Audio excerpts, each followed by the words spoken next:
Hello, fellow ink drinkers, and welcome back to the Blind Girls Book Talk podcast.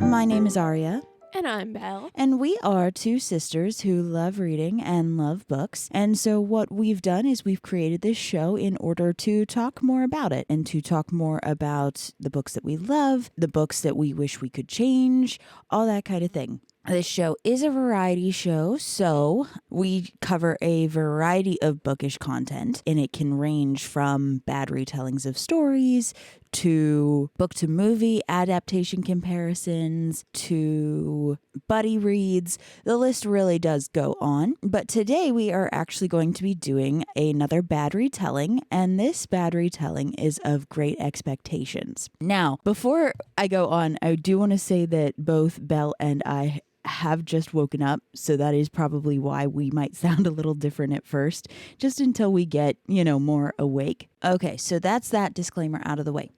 So, when it comes to Great Expectations by Charles Dickens, both Belle and I read this book at the same year in high school. It was in 9th grade, freshman year. And I was not a fan at all of Great Expectations. I absolutely positively despised the book.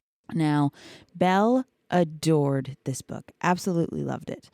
And so she always keeps trying to tell me, like, hey, you should give it a chance. And the answer is no for me. It is definitely not one that I would want to give a chance. So, that being said, do you have anything to add right now, Belle? It's a good book. I mean, I may be biased because I just love Dickens. Like Austen, he can do no wrong. But still. Okay. So, with that out of the way, I will tell you my bad retelling of Great Expectations, because let me tell you, I honestly think I have put a mental block for this book, because I was looking over just like a little synopsis to try to refresh myself with this book, and there was stuff in there that I had no idea that happened at all. So this story is about a dude named Pip. And when Pip was little, his parents died, but he went to live with like his sister or something and her husband, who was a blacksmith. And so when Pip was little, he went to visit the graves of his parents on Christmas. And while he was there, and there was this convict who was like, hey, get me a file so I can break my chains and get me some food and some drink and do it now or else. And so, of course, Pip, being a little kid, is just like, okay. So he goes and he gets those things and he brings them back to the convict. Well, then when he goes back home, I guess the sister's husband, whose name is Joe, is just kind of like, what the heck is going on? And the police come and tell Joe and Pip, hey, we had some escaped convicts. Come and get him, or come help us get him. And so they do, and that's that. So then after that, Pip gets to be employed by Mrs. Haversham, which is this little old lady who was left at the altar ages and ages and ages ago. And because of that, something knocked loose in her head. And she always wears her wedding dress, like never takes it off. She still has like the wedding party food set up like across the table. So there's like cobwebs on the cake and a whole bunch of other stuff, which is weird. But she needs somebody to help her do things. And so she asked if she could employ Pip to help her do things. Joe and the sister said sure. And so there he goes to help her. Now, Mrs. Haversham has an adoptive daughter named Estelle. And Pip loves Estelle, like falls in love with her instantly as like an 11-year-old, but that's a different story. But Estelle, on the other hand, stays very, very cold. And that is how Miss Haversham raised her. So Miss Haversham is very proud of her for staying cold. So time goes on, and Pip was supposed to be apprenticed as a blacksmith. Something falls through with that, I guess. I don't really know. Who knows? But then the next thing you know, Pip is being told by this lawyer guy, hey, someone left you an inheritance, and because of that, you can go to London and be a gentleman. And Pip is like, I am in. And so he goes to London. So I guess I should say that apparently this book is split into 3 parts. Part 1 is what I just talked about. Part 2 is this adventure into London, or his first adventures into London. And then there's one more part that we'll get to. I didn't remember it being broken down into parts, but apparently it is. It is, because it's broke down into 3 great expectations of Pips. Oh, 3 great expectations of Hence Pips. the name Great Expectations. Oh, that's nice. Isn't that nice when that all comes together? But anyway, so then in part 2, Pip is in London and he meets people and they do stuff. Who knows what they do? No one really cares. And eventually it gets to the point where Pip runs into Estelle again, and Estelle has some admirers. Pip is just kind of like, hey, like, I still love you. And she's like, could care less. Here's this hot guy over here. I think I'm going to trap him and marry him. And Pip's like, but no. Another thing that happens in this part is that Pip does end up finding out who the person was to give him the inheritance. And that was the convict that Pip had helped when he was trying to escape. Which, okay, like that's interesting. But Pip kind of gets freaked out by that and doesn't want the money anymore. But of course, he's been like accruing debts. And so, you know, he has to figure out something about that, I guess. I don't know. What else happens in part 2? There's a whole lot with a bunch of other side characters that I don't care about. So I'm ignoring that. Like, there's like a whole big part of this synopsis in this story. And it's a no from me. Like, it was so confusing.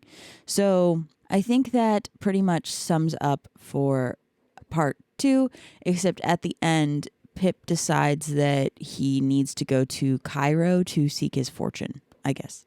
Who knows? So in part 3, it's been like 7 years, and Pip comes back from Cairo, and he's kind of running into people that he knows. He does try to get married at some point, but the girl he tries to get married to ends up getting married to somebody else. So that's good for him, I guess. I don't know. So then Mrs. Haversham does end up, somehow her wedding dress gets set on fire, which I don't get that, but somehow it does. And so Pip tries to help her, and Mrs. Haversham ends up dying anyway. So kind of a lost cause, but Mrs. Haversham does apologize to Pip for kind of pushing Estelle away from him, which that's nice. Pip, in this point of the story, does get really sick, I think. And so Joe kind of shows up and helps him get back on his feet. And then he kind of slips away into the night, which weird, but okay. The only other thing that happens in part 3 is that Pip runs into Estelle again. And Estelle has been widowed. And So Estelle kind of apologizes to Pip and is like, hey, like, I kind of love you, I guess. And my marriage was abusive and I regret getting married. So you wanna like run away together or something? And Pip's like, sure, I won't leave you. And that's how the book ends. I mean, yeah. Long and the short of it, that is what happens. So what did I miss that should be very important that I should have said that I didn't because, I didn't care. Pip finds out who Estelle's parents are, but everybody's like, yeah, don't act on it. You can't do anything about that. There's a whole nother thing with another convict who like attempts to kill Pip, or Pip tries to kill him. It's really Stupid. weird. Yeah. I'm trying to think of what else. I mean, he does get like different positions and travels. So like before he meets Estelle again, he's in Egypt as a clerk for 11 years. I said he went to Cairo. Oh, yeah, you did. Yeah, I said he went to Cairo for reasons. Don't know why he went there, but he went got there. a job.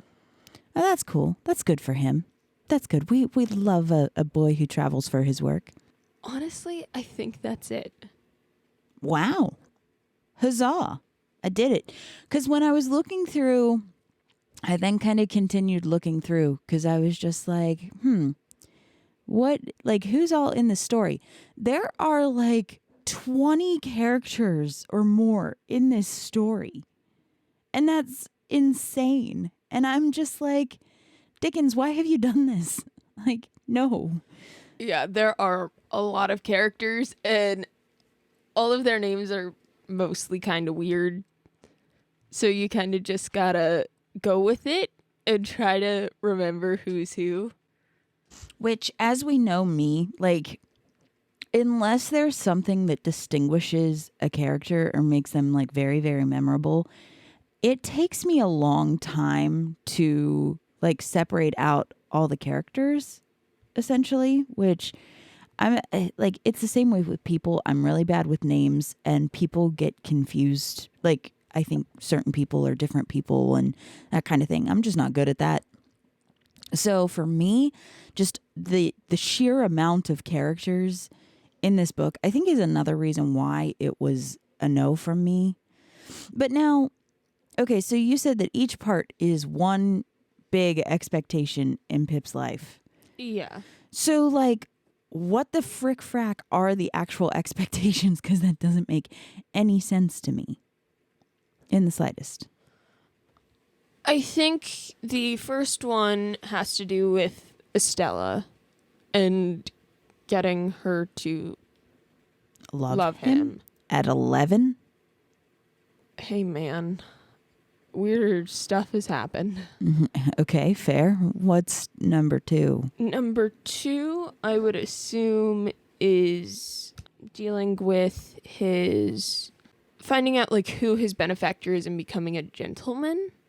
Okay. And then number 3. And number 3, I think has to do with like kind of the other side plot. I'm not sure 3. 3 is where I'm not really sure. Okay, that's fair. Fair's fair.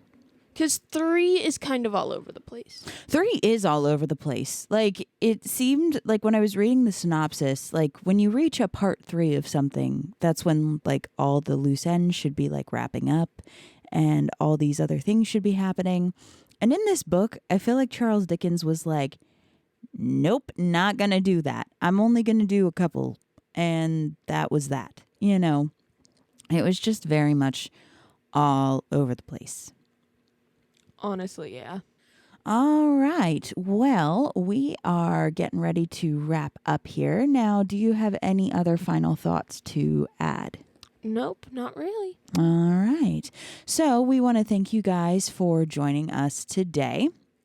We are out of time. We want to thank you for joining us as I gave a really bad retelling of Great Expectations by Charles Dickens.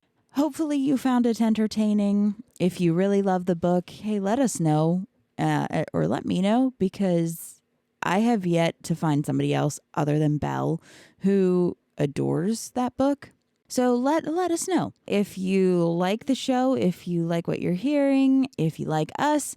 Please consider liking, commenting, following, sharing, subscribing, all of those things. Now, of course, if you don't, or if you don't want to do those things, that's fine. But every one of those things helps us to grow the show. So please consider doing it if you would like. So what are we going to be talking about next time? A book to movie comparison of Stardust. Okay, that'll be fun. So we will see you guys then. Bye. Bye.